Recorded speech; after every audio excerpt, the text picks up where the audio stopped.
Hey guys, welcome back. आज हम gene regulation in prokaryotes का लास्ट कॉन्सेप्ट पढ़ने वाले हैं, अरेबिनोज ओपेरॉन। कुछ स्टूडेंट्स इस टॉपिक को अक्सर स्किप कर देते हैं, लेकिन CSIR नेट में स्टेटमेंट बेस्ड और कॉन्सेप्चुअल क्वेश्चन के लिए ये टॉपिक बहुत इंपॉर्टेंट है। इस चैप्टर की एक खास बात है, एक ही प्रोटीन ARAC जीन को ऑन भी कर सकता है और ऑफ भी। यही इस ओपेरॉन को यूनिक बनाता है। एक स्टोरी से इसे समझते हैं। सोचो, एक बैक्टीरिया के पास ग्लूकोज ख़त्म हो गया। अब इन्वायरमेंट में एक और शुगर है, अरेबिनोज। क्या बैक्टीरिया अरेबिनोज को डाइजेस्ट करना चाहेगा? बिल्कुल हाँ, लेकिन तभी जब अरेबिनोज अवेलेबल हो। इसी रेगुलेशन के लिए होता है ARA ओपेरॉन। ARA ओपेरॉन का काम है अरेबिनोज मेटाबॉलिज्म के एंजाइम्स को बनाना।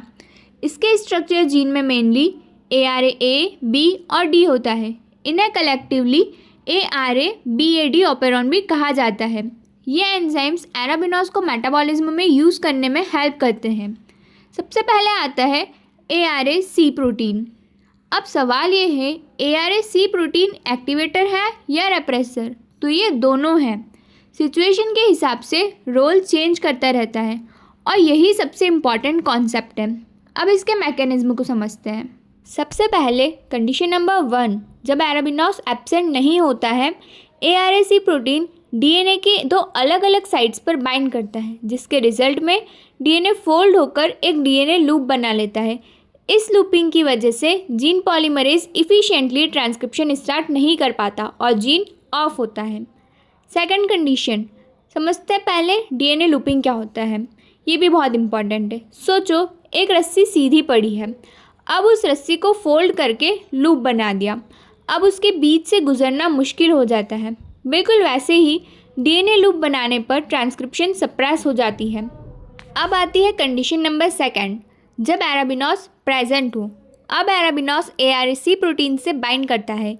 ARAC की शेप कन्फर्मेशनल चेंज हो जाता है और ARAC DNA लूपिंग नहीं करता है, बल्कि प्रमोटर के पास बाइंड करके RNA पॉलीमरेज को रिक्रूट करता है। जीन ऑन रहता है।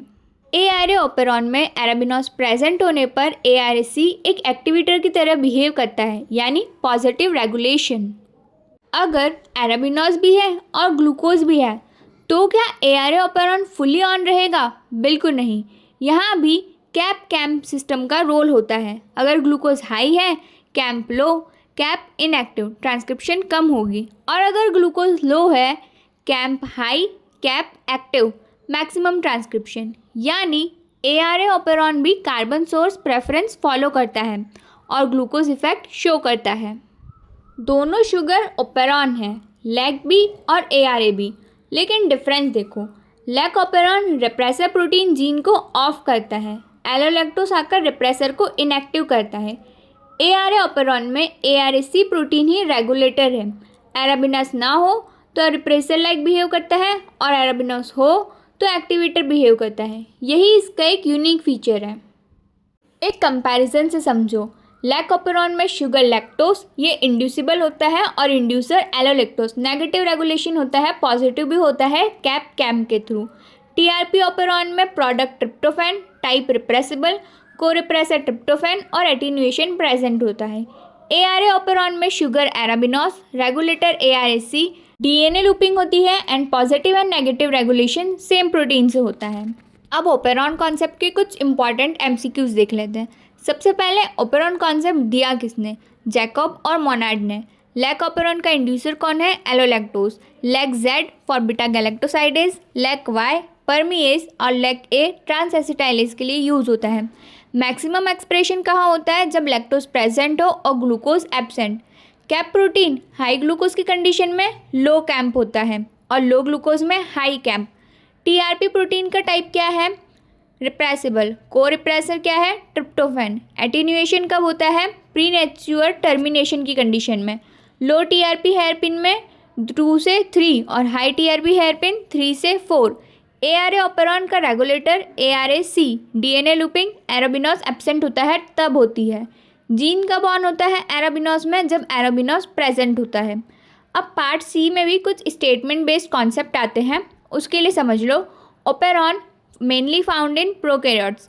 LAC-I जीन ओपेरॉन के बाहर हो सकता है। एलोलैक्टोज ट्रू इंड्यूसर है, ट्रिप्टोफैन को रिप्रेसर है, attenuation requires couple transcription and translation, cAMP में पॉजिटिव रेगुलेटर होता है, ARAC बोथ एक्टिवेटर और रिप्रेसर से बाइंड कर सकता है एराबिनोज की अवेलेबिलिटी में। अभी के लिए बस इतना ही। सारे प्रोकैरियोटिक जीन रेगुलेशन के ऑपेरॉन मॉडल्स को अच्छे से रिवाइज करना और उसके PYQ लगाना। नेक्स्ट वीडियो में हम देखेंगे जीन रेगुलेशन इन यूकैरियोट्स। तब तक के लिए stay tuned and keep watching our channel. मिलते हैं नेक्स्ट वीडियो में। Thank you so much for watching.